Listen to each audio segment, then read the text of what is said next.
Hello dear students friends. Today we are going to start very important points of this topic. First law of thermodynamics. So this law is the simply the conservation of energy. So according to this law, the total energy of the system and surrounding remain constant when the system exchange from an initial state to final state. आता यामध्ये आपल्याला एक गोष्ट माहिती आहे की energy ही जी आहेत system आणि सराउंडिंगची ती रिमेन कॉन्स्टंट आहेत. जर सिस्टीम टू सराउंडिंग एनर्जी गेली किंवा system to surrounding energy exchange झाली तर परत सराउंडिंग टू सिस्टीम एक्सचेंज होत असते आणि ती कॉन्स्टंट असते. When the system change from initial state to final step. आता यामध्ये जी काही सिस्टीम आहेत सिस्टीममधून जी एनर्जी चेंज होते ती initial state to final state या पद्धतीने होते.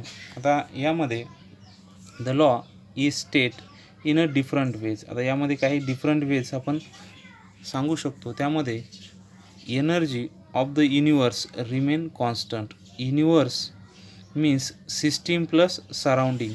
आता युनिवर्समध्ये जी काही एनर्जी ती कॉन्स्टंट असते, फक्त सिस्टीम टू सराउंडिंग आणि सराउंडिंग टू सिस्टीम या पद्धतीने ती कन्वर्ट होत असते. त्यानंतर second point, the total internal energy of an isolated system is constant. आता आयसोलेटेड सिस्टीममध्ये जी काही एनर्जी आणि मॅटर आहेत तर बोथ कॅनॉट बी ट्रान्सफर. ते सिस्टीमतून सराउंडिंगकडे एक्सचेंज होत नाहीत. आणि इथे जे काही इंटरनल एनर्जी असते ती कॉन्स्टंट असते.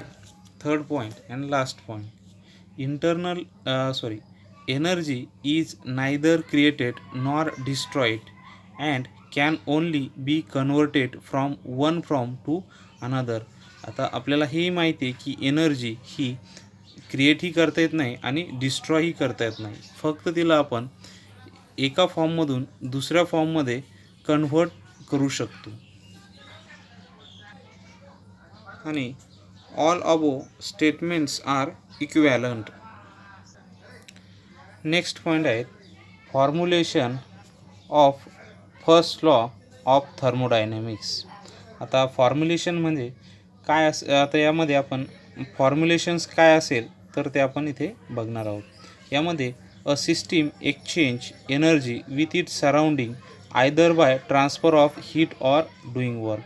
आता आपल्याला हे माहिती आहे की सिस्टीममधून जर सराउंडिंगमध्ये एनर्जी चेंज होत असेल तर ती हीट असेल किंवा डुईंग वर्क असेल. आता heat is a form of energy हे आपल्याला माहिती आहे.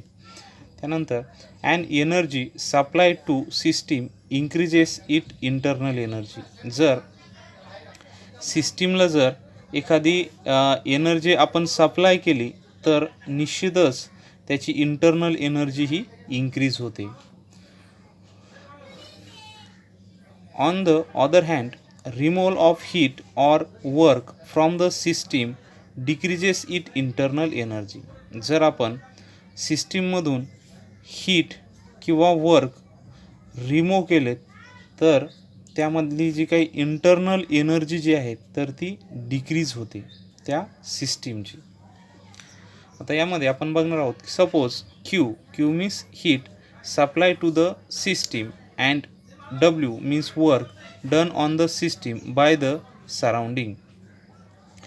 The internal energy of the system would increases. आता जर सिस्टीमला हीट आणि त्याचबरोबर ती वर्क जर डन झालं ऑन द सिस्टीम तर निश्चितच तिथली जी काही इंटरनल एनर्जी जी आहेत तर ती इन्क्रीज होईल. त्यानंतर increase in internal energy of the system is equal to sum of the quantity of heat supply to the system and amount of work done on the system. आता इथे internal energy म्हणजे त्यामध्ये जी काही जी quantity of heat supply होणार आहेत सिस्टीमला आणि त्याचबरोबर ती amount of work done on the system त्यालाच आपण म्हणतो इंटर्नल एनर्जी आणि त्याला आपण रिप्रेझेंट करतो delta Q is equal to Q means heat plus W म्हणजे वर्कने आणि ते डेल्टा यू जो आहे तर तो increase in internal energy of the systems आणि ह्याच इक्वेशनला आपण फर्स्ट लॉ ऑफ थर्मोडायनामिक्स असंही म्हणतो. इट इज ना फर्स्ट लॉ ऑफ थर्मोडायनामिक्स. आता जर ह्या इक्वेशनमध्ये जर आपण काही इन्फानाइटसिमल म्हणजे एकदम अत्यल्प अमाऊंटमध्ये जर काही चेंजेस केले तर बघा फॉर द इन्फानाइटसिमल चेंज.